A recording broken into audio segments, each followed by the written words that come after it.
Hi, I'm going to read you a story. Peter tells the Easter story. And you'll remember Peter is one of Jesus's disciples. While we were eating the special Passover meal, Jesus wrapped a towel around his waist and washed our feet. Only servants do that. Jesus was showing us that we should serve each other. After dinner, Jesus told us that he was going away. Then we sang a song together and left the house. We walked with Jesus to the Garden of Gethsemane. Jesus told us we'd all leave him. I said, "I'll never leave you." Then Jesus said, "Before the rooster crows, you'll say 3 times that you don't know me." Jesus wanted to pray alone.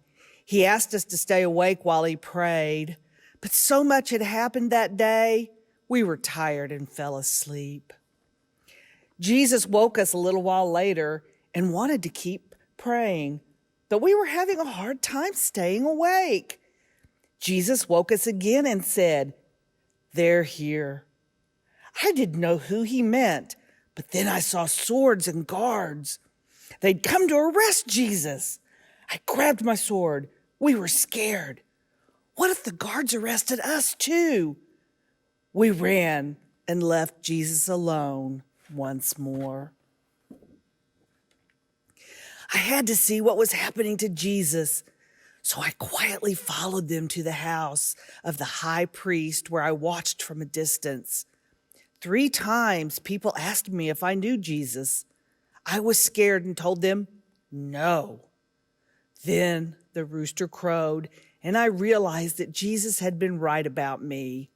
I cried. The crowd believed the lies the temple leaders told about Jesus.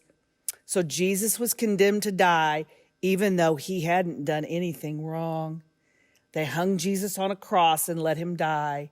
Then they carried his body away and laid it in a tomb and sealed the tomb with a heavy stone. I thought about how much I loved Jesus and how I'd never see him again. 3 days later, some women who had been to Jesus' tomb told us Jesus was alive. We ran to the tomb to see for ourselves. We couldn't believe our eyes. The stone was rolled away and the tomb was empty, just as they said. Later, we saw Jesus for ourselves. Early one morning, we were fishing, and a man on the shore told us to drop our nets on the other side of the boat. Suddenly, our nets were bulging with fish. The man on the shore was Jesus. Jesus fixed breakfast for us. Then he asked me, "Do you love me?" I said, "Yes, Lord." Jesus said, "Follow me." And that's the story of Easter. It's told by Peter.